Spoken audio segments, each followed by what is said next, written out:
So next up is Damon Marshall from Supersonic Ads, one of the icons, I think, in the mobile advertising space. He's worked for great companies like IGN, WeGame, Macrovision, so he knows games and he understands game developers. And he's going to talk about the yellow brick road, very interesting, but also why you as a game developer are really important for brands. Yep. Thank you, Damon. Thank you very much. Thanks everyone for being here. I guess it's still early morning. Hope you're doing well. My name is Damon Marshall. I'm Vice President of Business Development for Supersonic, and as stated, we operate in an in-app advertising platform for publishers to monetize their users through ads. It's a full-blown mediation platform, and we also are an ad network. So we sell our own ads and help you monetize that way, and also drive installs if you're an advertiser.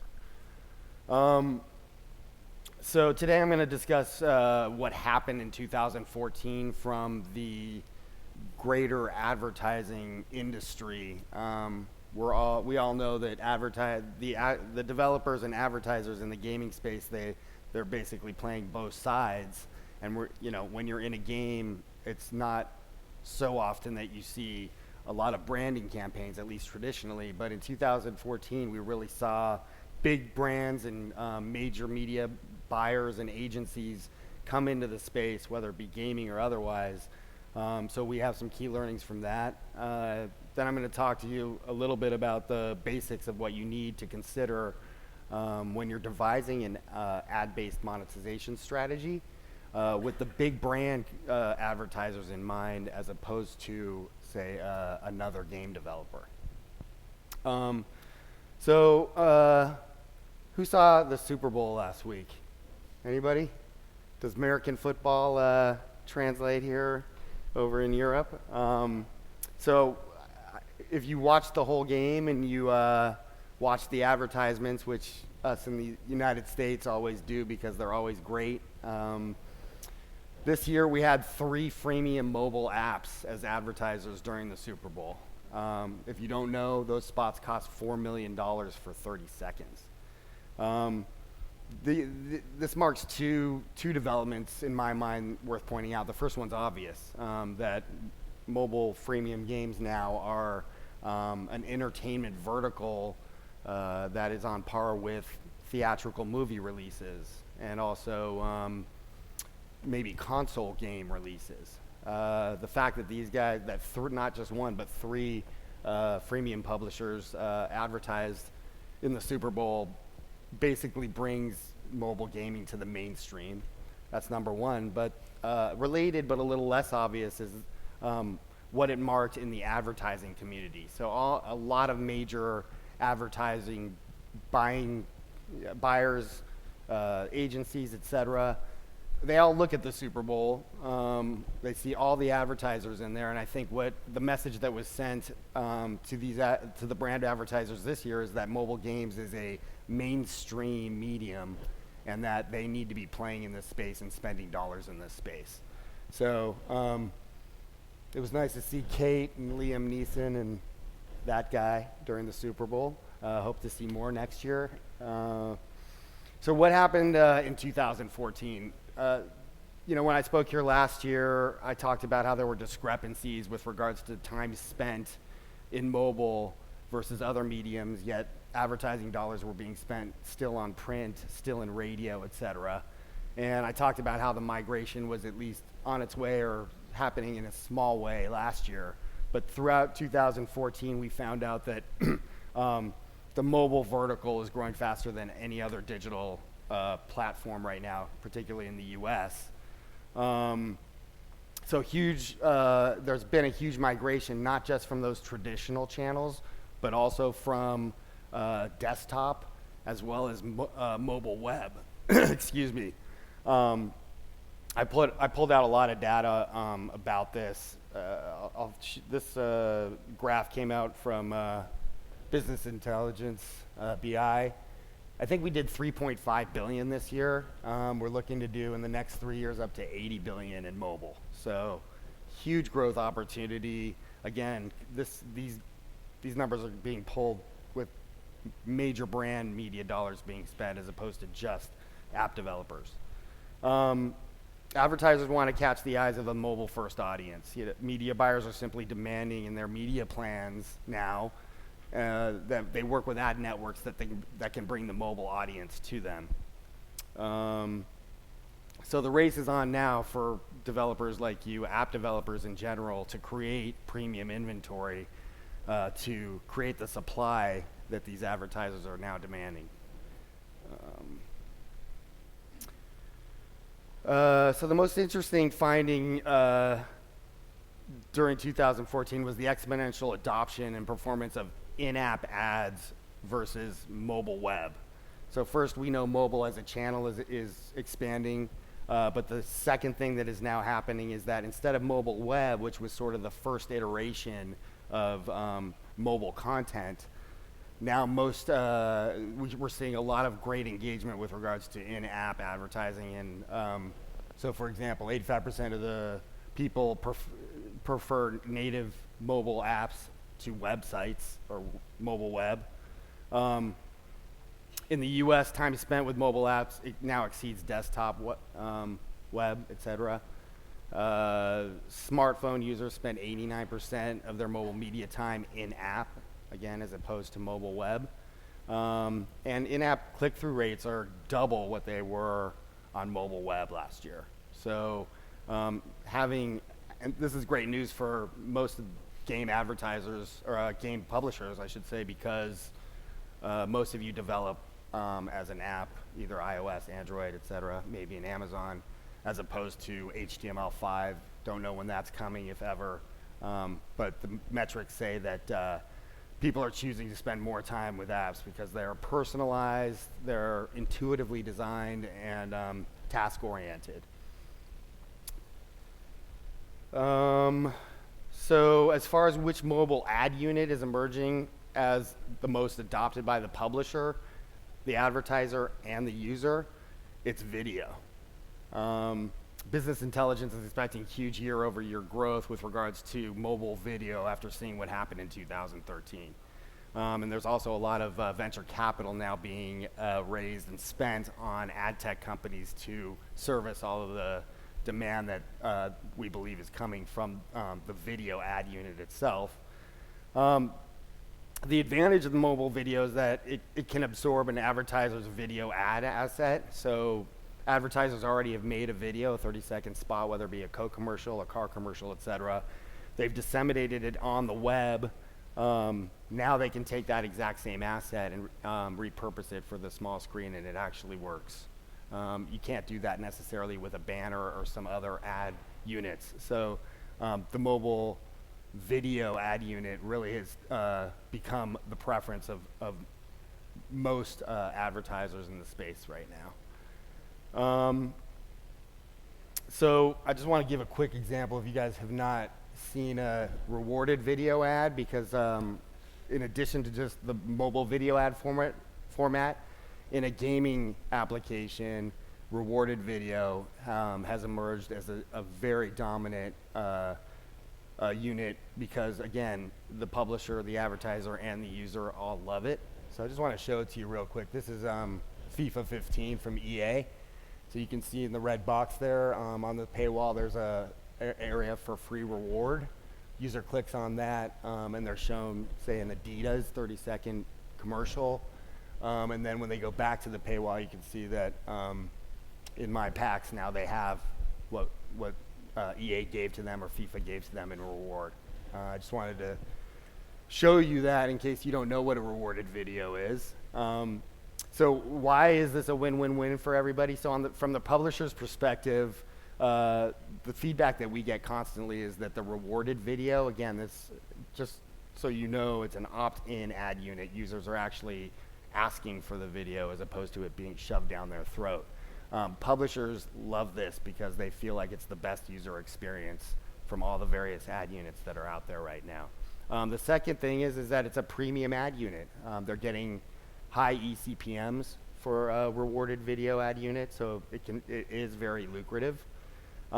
Integration is easy. And typically, the technology revolves around an integration of an SDK, but like Supersonic, there are products in the industry that unify one SDK to give you all various types of ads, potentially mediation, and the ability to track everything.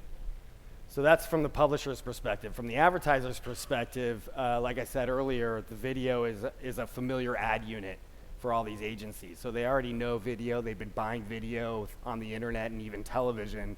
So it's very easy for them to adapt to this particular ad unit. The creative assets work, as I said, across mobile and desktop. The engagement rates for rewarded video are 3 to 5 times that of interstitial or any other mobile ad unit. So advertisers love this and are willing to pay a lot of money to get that type of engagement. And then on the user side, the feedback is also one of great experience. So users typically complain about advertising, but in this instance, since it's a feature of the game and you can actually get something in return, users really love it. And the last point on the user side is that they're used to video as an advertising format. They've been seeing it since they've been watching television. Then, of course, online we saw a lot of advertising video. One thing I'll say about rewarded video, from the advertisers are paying for a completed view. And that's another benefit. They don't pay for a video that doesn't make its way all the way to the end. This is also being emulated by YouTube right now. They actually have a product called TrueView. Again, that's when you go to YouTube and you can't actually skip the ad to get to the content that you're looking for. This is a similar concept. Advertisers are only paying for completed views as opposed to incomplete views. I'm going to try really quickly to show you a non-gaming version of this. This is an application called Songza. I don't know if you guys know what Songza is. Give me 1 second. Let's see if I can get out of this. Can you guys all see this? Yeah. So it's Songza, S-O-N-G-Z-A. And they were actually just recently acquired by Google. It's a music service, so I wanted to give an example of a non-gaming application just so you guys can understand the scope and magnitude of what the mainstream advertising community is going to start buying. So in Songza, what is this? Sorry, that's not mine. So a user goes on to Songza. It's basically a curation of playlists based on your mood. So a user can go in here and click moods and say, I'm feeling aggressive today and I want to hear some aggressive music. Songza will give you a number of playlists that are curated for an aggressive mood. And in some cases, in this case, the top one here is free. But the other two you actually have to unlock, and the way you unlock them is literally just watching a 30-second ad. Once it's completed, the playlist is unlocked. So this is literally a publisher, in this case a music publisher, taking their content, putting some of it behind a wall, in this case an ad, and monetizing that content instead of giving it away for free. This has great implications with regards to where advertising is going. I think that this rewarded video ad unit is, you're going to find it not just in games, but in applications like this from now on. So apps have become the new websites of every brand, right? Before it was about driving unique users to a web page. Now it's about brands getting users to install their apps. What can brands learn from the game developers? First of all, effective engagement. So the rewarded video ad unit, the rewarded video ad unit is a perfect example of great engagement that an advertiser can take advantage of. The second thing, the gaming industry has become experts in how to drive installs. We're essentially fueling the economy with regards to how to drive installs. So big brand media buyers are now going to have to understand how to drive installs and measure that effectiveness. So again, measuring LTV, retention and engagement, also mobile segmentation.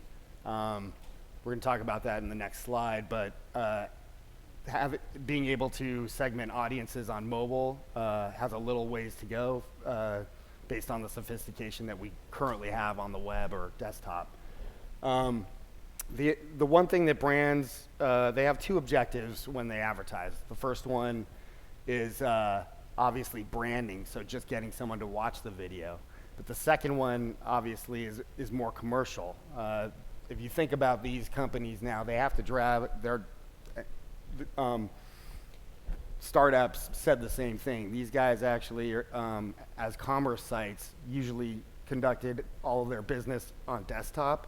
Now they're going to be spending a lot of money to try to get these apps installed on every smartphone imaginable.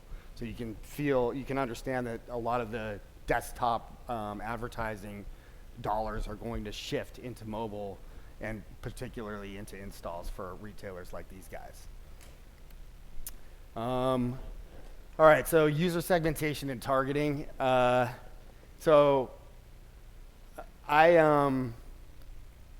internet knows that I'm male and 44, and so I always get Viagra ads when I go on the internet now. Not that I need it yet, thank God, but unfortunately or fortunately, I've been targeted pretty severely on the web. But when it comes to targeting in the mobile economy, we don't quite yet have the rich third-party data to target and retarget and cookie. StartApp in the last half hour did mention all of these various characteristics, and there are a ton of, my company included, there are a ton of companies now that are focusing all of their attention on how to segment users. It's still a data-driven business, so as a publisher, you're measuring your user data in various ways for perhaps IAP. You need to be doing the same thing to identify how to best advertise to your users, whether it be the profiling or even the best place to put your ads. In-app technology is catching up to mobile, to desktop, like I said. There are a number of data management platforms, DMPs, that can help you profile. You can use their technology to help you cookie and retarget users so that advertisers will want to spend with you more. And then measuring new events, that's something that publishers have to do. So we talked about it last half hour, but identifying paying users and non-paying users. Do you want to show ads to both? Do you want to only show ads to one? Obviously, you need to collect demographic information, age, gender, et cetera, and then geo-targeting. These are the basics, but you can slice and dice the information and the data many different ways, and the better you do that, the more branding dollars you can lure. I'm running a little bit over, so I'm going to jump around a little bit. Okay, so deploying an ad monetization strategy. The first thing, start early. Often we find publishers who've already launched their apps and then start asking about advertising technology. It's much better to have an idea of what you want to do while you're developing the game. It will be a better use case for your users and the advertisers. So start early when you're thinking about deploying an ad monetization strategy. The second thing is identify the correct ad unit for your users. Test different types, whether it be an interstitial, a non-rewarded video, a rewarded video, offer walls, or another good advertising vehicle. But you have to understand which ad products are best for your users. Talk to other developers and see what they've been doing. And then reach out to the ad networks that support the ad units that you're interested in. Again, my company, one of the leaders in the space, also provides mediation and optimization. So not only will we provide you with advertisers in which to monetize your users, but we'll bring in third-party ads from third parties and optimize them all so that we maximize fill rate and also maximize eCPM or revenue for you guys. And then finally, with regards to the technology, it's our belief that SDKs perform the best. I know that there's always some SDK bloating issues and the bloating creep that's caused by integrating multiple SDKs, but it provides for the best ad experience. So if you're going to do it, you should do it right and not be afraid of the SDK. There's also, I mentioned earlier, unified SDK. So in our SDK, for example, we have all of our ad products, whether it be interstitial, rewarded video, offer wall. We have the mediation platform also wrapped into the same SDK so that you have everything all in one. Talked about mediation and then optimization. So one of the things we do is in real time, we'll take a look at who's paying out best every 15 minutes and serve the ad that's paying best at that moment in time. That's it. I think, how'd I do on time? Not bad? Thank you very much.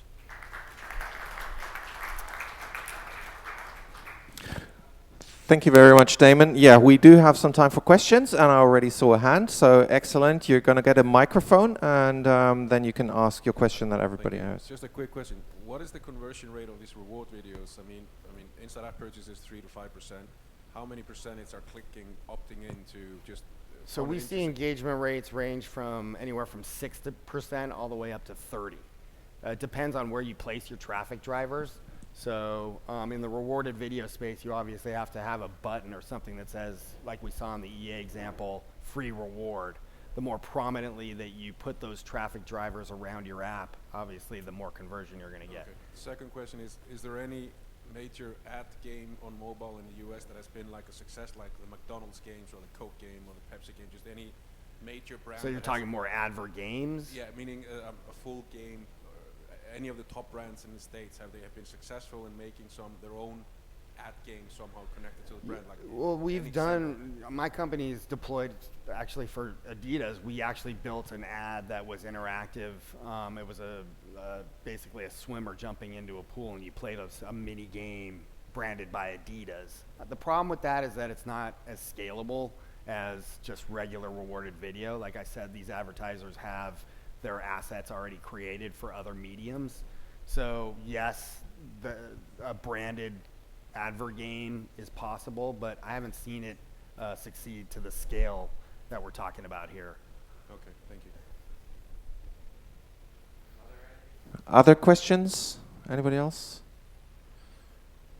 I do actually have a question. I fully agree. Rewarded videos are extremely valuable for brands and for advertisers.